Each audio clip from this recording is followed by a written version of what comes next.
And somewhere, watching all of this happen, A'ja Wilson, the reigning WNBA MVP and Defensive Player of the Year, who was not even invited to Team USA's training camp, had a reaction that is genuinely jaw-dropping.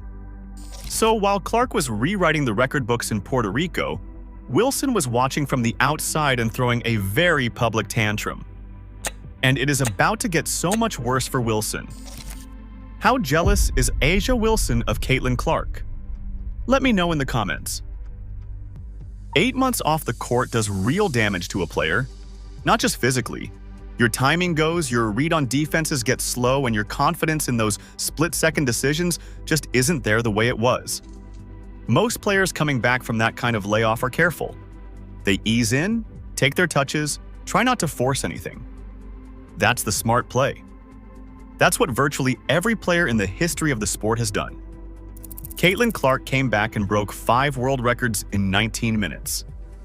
Let us talk about the setup first. The FIBA World Cup qualifying tournament in Puerto Rico was international competition, not a preseason scrimmage, not a friendly. These were real games against real national teams, with real stakes. Clark was coming in 8 months removed from competitive basketball, and she was not even starting. Coach Kara Lawson had her coming off the bench for the first game against Senegal.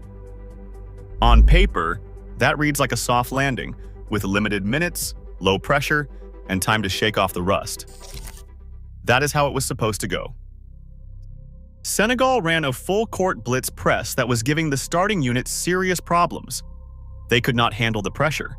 The offense was stalling, turnovers were piling up, and the team was playing tight. Then Clark checked in. Immediately, she started reading that press defense before it could even set. She pushed transition opportunities before the defense had a chance to recover, and she threw passes that forced defenders into decisions they were not prepared for. The starting unit was in survival mode against the same defense. Clark was turning into a fast break factory. In 19 minutes, she put up 17 points, 12 assists, and 0 turnovers. 0. Coming off the bench, coming off 8 months of rehab. Let that sit for a second. Those 12 assists did not just look good on a box score, they shattered multiple all-time FIBA records simultaneously. She broke the record for most assists ever in a Team USA senior national team debut. Not the women's record, but the all-time record, men or women, in USA basketball history. Then she broke the record for most assists in any senior national team debut across every country in FIBA history. Every country, every player, ever. And then she broke the all-time FIBA record for most assists by any bench player, men or women, across all of international basketball history. 3 assists records, 1 night, 19 minutes, off the bench. That's only 3 of the 5 records. She was touching categories of FIBA history that nobody had even thought to look at before that game. The crowd in Puerto Rico was reacting the way crowds react when they are watching something they do not yet have a frame for. There would be a pass, a half-second of silence, and then they would lose it. Because what she was doing did not look like a comeback. It did not look like someone finding her footing. It looked like someone who had been waiting 8 months to do exactly this, and now the gates were open. 5 games, 7 days, 14 world records, and 1 MVP trophy going to the youngest recipient in tournament history. Clark did not just perform well at this qualifying tournament, she systematically dismantled the record book across 5 straight games, adding to the total almost every single night. Assists records, debut records, bench player records, per-game efficiency marks that nobody had touched before. By the time the Spain game wrapped up, USA Basketball had a list of 14 separate all-time FIBA records, with Clark's name next to every one of them. She did all of that coming off 8 months of rehab on a compressed 7-day schedule against international competition. The MVP award on top of it was not a courtesy. She was the clear choice, and the youngest player ever to win this tournament's MVP. So that is the picture. 14 records, 5 wins, 1 trophy, the youngest MVP ever. Now, let's talk about who wasn't there.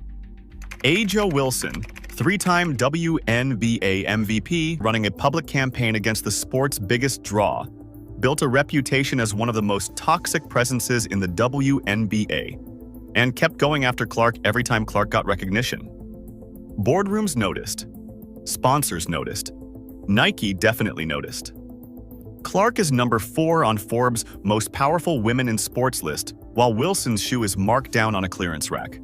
That's not a coincidence, and it's not bad luck. That's the market telling you exactly what it thinks about how both of these players have carried themselves. So after Clark breaks 5 world records off the bench against Senegal, a reporter walks up to Kara Lawson in the post-game press conference and asks her directly about what Clark just did. Lawson's answer was essentially, everyone should shine, not just Caitlin. That was it. She would not even say Clark's name when talking about a performance that had just rewritten FIBA history. That clip got shared everywhere within hours because it did not sound like a coaching answer. It sounded like a deflection.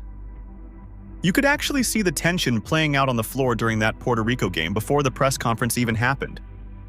Clark was not off. She was reading defenses fine. Her instincts were sharp.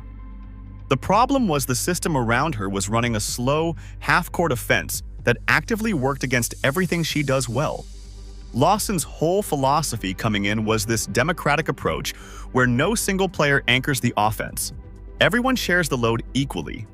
That sounds fine in a team meeting, but in practice it meant Clark was operating in a system built for a different pace entirely. And Clark's game runs on pace. Then Nate Tibbetts stepped in as head coach for the Italy game and made 3 decisions immediately. He started Clark. He put her alongside Paige Beckers and Kelsey Plum in a 3-guard lineup. And then he just let them run. The Italy game looked nothing like what came before it. The spacing opened up right away, the ball was moving, and the pace was completely different, faster, cleaner, more purposeful. Clark was pushing transition before Italy's defense could even set. Beckers and Plum were filling lanes, and the whole offense had a flow to it that the previous games just did not have.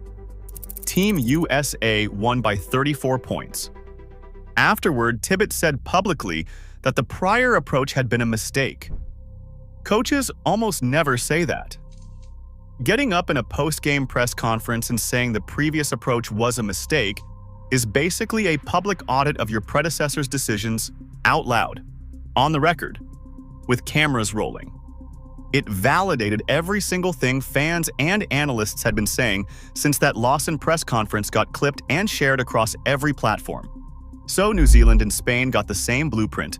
Clark starting, 3-guard lineup,